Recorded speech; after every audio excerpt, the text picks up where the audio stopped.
उत्तर प्रदेश से एक ऐसी दुखद कहानी सामने आई है जहां एक छोटा सा झगड़ा जानलेवा बन गया। सोचिए, बात सिर्फ नए जूतों की थी और अप्रैल 2024 में एक 16 साल के लड़के पर अपने ही भाई की हत्या का आरोप लगा। इंडिया टुडे की रिपोर्ट के मुताबिक इस घटना से परिवार तो टूटा ही, पूरे गांव में दहशत फैल गई।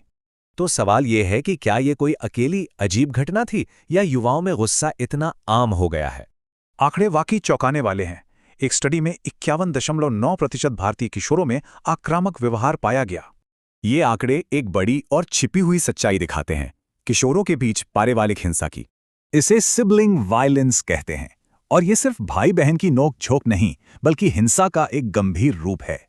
तो फिर इस पर बात क्यों नहीं होती? क्योंकि अक्सर इसे भाई बहन का झगड़ा कहकर नजरअंदाज कर दिया जाता है। ये हिंसा शारीरिक, मानसिक या यौन शोषण भी हो सकती है, और ये सब कुछ अक्सर बंद दरवाजों के पीछे होता है। कई बार लोग मदद नहीं मांग पाते। वजह होती है शर्म और परिवार की इज्जत बनाए रखने का दबाव। जब पीड़ित मदद मांगते भी हैं तो बड़े बुजुर्ग अक्सर ये कहकर टाल देते हैं कि तुम ज्यादा सोच रहे हो। लेकिन जब ये हिंसा जानलेवा बन जाए तो हमारा कानून एक बड़ी दुविधा में पड़ जाता है।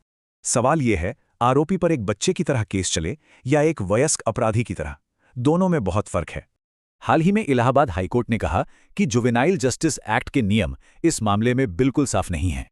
कोर्ट ने चेतावनी दी कि ये अहम फैसले मनमाने ढंग से हो रहे हैं, सिर्फ जुर्म की गंभीरता ही काफी नहीं है।